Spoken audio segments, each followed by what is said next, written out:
expressed our ideas. But today we made a strong condemnation on the use of violence against civilians, and we called the government to stop this immediately.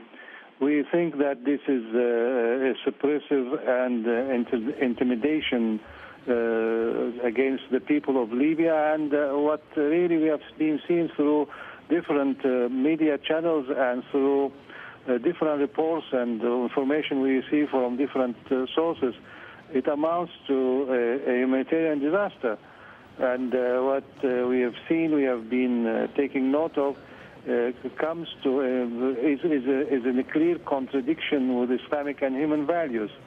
We have called upon the Libyan authorities to immediately stop violence targeting innocent Libyan people, and we urge them to deal with the people's demands through peaceful means and serious dialogue, rather than through killing and bloodshed.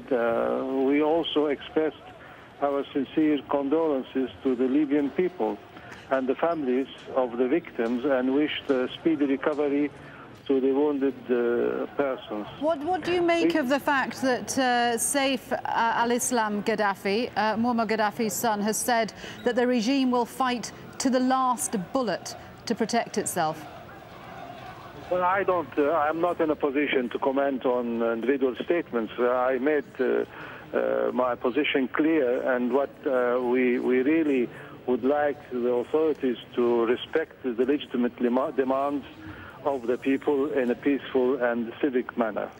And, that doesn't appear to be happening at the moment. There is an emergency meeting of the Arab League, of course, later on today in Cairo. Do you think anything concrete will come out of that meeting?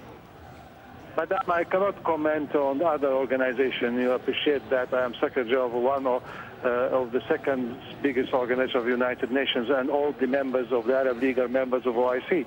But let me say that we will have consultation today in our group in New York. They will meet this morning, Tuesday morning in New York, and we are making consultations with others, and we hope that the authorities will heed to the international requests. Okay, so my question is, I know that you don't want to comment on what other organizations will do, but if the Libyan authorities do not heed your calls for peaceful dialogue and an end to the violence, what action do you think should be taken? Well, we are looking now forward for the Security Council meeting this morning. We have OIC members of the Security Council. We will be in consultation with them. Okay, thank you very much indeed for joining us, Professor Ekmeluddin Ihsan-Hulu, the Secretary General of the Organization of the Islamic Conference there. Okay, well, let's go to U.S. reaction now. Al Jazeera has spoken to the U.S. Joint Chiefs of Staff, Admiral Mike Mullen, who says he's surprised by the speed of the recent events in the Arab world. Well, I think the events in each country have been up to the people of that country. That's what you see. And certainly you saw that in Egypt, you saw that in Tunisia. We see that today in a place like Libya as it continues to evolve there. And from the standpoint of determining their own future, of meeting their needs in the future, that is principally up to the people in each country. The United States certainly would be in a position, or is in a position, to support the peaceful evolution of the kind of change that we see. And then the United States, as every country throughout the world, would look to how to engage to see how we can support this kind of positive change in a way that's really meaningful. But it is up to the people of each country to make the decisions about their own future. That was Mike Mullen speaking there. Al Jazeera's Rosalind Jordan is in Washington with more from the U.S. Rosalind, the Libyan ambassador to the U.S. has joined the growing number of Libyan diplomats who've resigned. What can you tell us about that?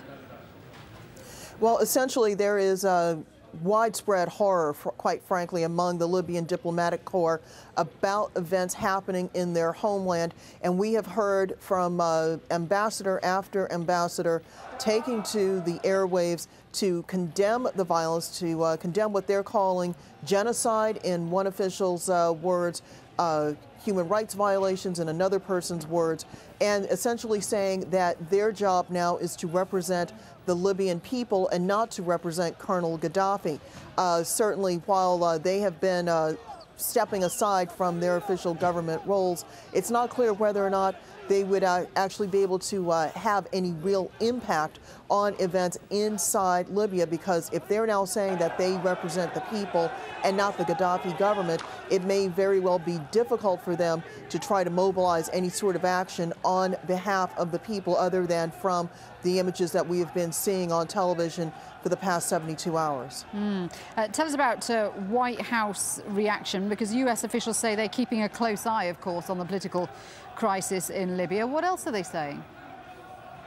Well, what we heard from Secretary of State Hillary Clinton in a written statement that was released overnight was a condemnation of the bloodshed that has been happening across Libya, but nothing on camera. Certainly, we have not heard anything from President Obama in about 4 days now. He is expected to talk about the domestic economy a little later on Tuesday in the state of Ohio. He may make some remarks there, and certainly everyone is going to be waiting for him to see what he has to say about this worsening situation. It does bring to mind whether or not now is the time for the U.S. and for the UN to convene some sort of meeting to discuss trying to stop what is happening in Libya. We remember back in 1999, the Clinton administration decided to launch airstrikes in Kosovo to end what many people considered was an attempt at ethnic cleansing in that area. And whether or not the world is ready for some sort of outside intervention is really something that may need to be discussed at this point. Of course, apart from the political concerns and the human rights concerns about what's going on in Libya, the other crucial issue, I guess, for the United States is oil and the supply of oil.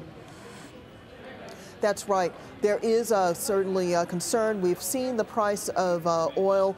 There are two kinds, heavy and light sweet crude. We've seen the prices of both spike in the past 48 hours. And when he was asked about this, the Deputy Secretary of the Energy Department for the U.S. said during a meeting in, I believe, in Saudi Arabia, that while they are very concerned about the situation in Libya, which has the world's 9th largest oil reserves, the Deputy Secretary said that he believes that there is enough capacity and that there are ample supplies of oil, so he's not anticipating any serious energy crunch, at least as it relates to the United States. Now, it is worth noting that the 5 countries that get their oil from Libya do not include the United States. They include China and several European